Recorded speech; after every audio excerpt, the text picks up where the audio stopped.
자, 안녕하세요, 여러분. Nah, kali ini kita mau bahas bab 8 ya, teman-teman. Tata bahasa yang akan dibahas yaitu 했어요, 그리고 을 거예요.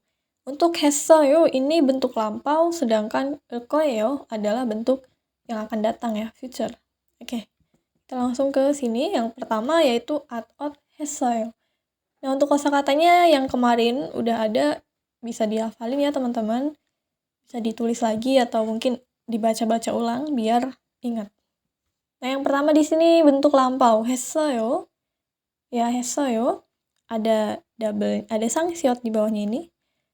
Tata bahasa ini ditempelkan pada kata kerja dan kata sifat untuk menyatakan hal yang sudah terjadi atau lampau. Yang sudah terjadi gitu. Kayak misalnya, kemarin aku baca buku. Gitu. Kan udah kemarin ya, jadi udah terjadi. Maka nanti kita pakai partikel ini.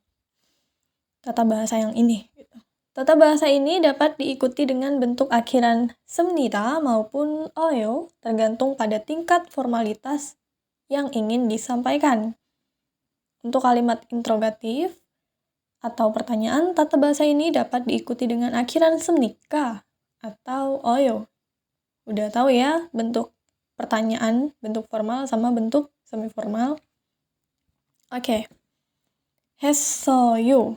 Kalau bentuk semitanya 했습니다 gitu ya. Nah, di sini ada cara penggunaannya nih, teman-teman.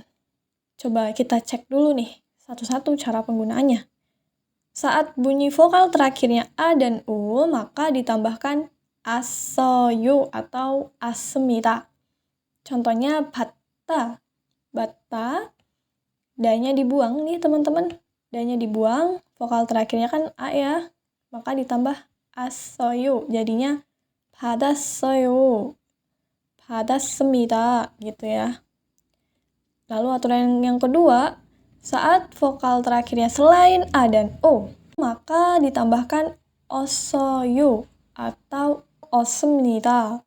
Contohnya ada ikta, ketika d-nya dibuang, dia ik, vokal terakhirnya i, maka ditambah 어서요 jadi 읽었어요 atau 읽었습니다. Berikutnya, saat kata kerja berakhiran hada, maka digunakan 했어요 atau 했습니다. Jadi kalau hada langsung aja jadi 했어요 atau 했습니다.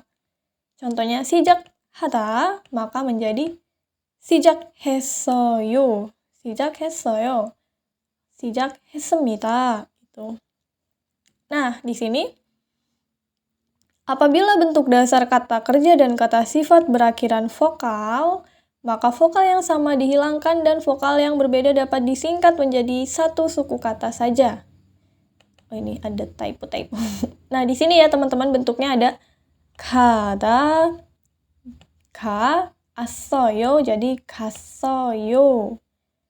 보다, 보 jadi tambah as어요, 봤어요. 마시다, 마시었어요, 마시었어요, 마셨어요.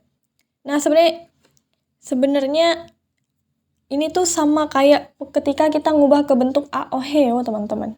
Jadi yang ini tadi aku udah kasih tahu ya. Kita coba ke cara yang sebelah sini. Cara simpelnya adalah, sebenarnya nggak simpel juga ya. Intinya kita harus tahu dulu nih cara mengubah ke bentuk a, o, he, yo dulu. Baru ini bisa dibilang cara simpel. Nah, di sini kita ingat bentuk dasar suatu kata ketika sudah diubah ke bentuk a, o, he, yo. Jadi kita ingat nih, kata dasar yang udah diubah ke bentuk a, o, he, yo. Ketika udah jadi yo-yo gitu, teman-teman. Kayak contohnya mokta. Mokta ini kita ingat kita ubah dulu nih ke bentuk a, o, yo. Mokta jadinya mogoyo gitu ya. Mokta jadi mogoyo ya kan? Mogoyo. Nah, cara mengubahnya menjadi bentuk lampau, di sini, mogoyo ini, hilangkan yo-nya, lalu ditambah dengan soyo. Ya, oyo, di sini dikasih ini, sangsiot, yang double S ini, teman-teman, di bawahnya. Lalu, pasti di belakangnya tambahin oyo. Kayak contohnya, mokta, mogoyo, mogoyo. Yo-nya dibuang nih, jadi mogo. Nah, tinggal ditambahin ini, soyo. Maka jadi 먹었어요. ini typo. 먹었어요 gitu ya teman-teman.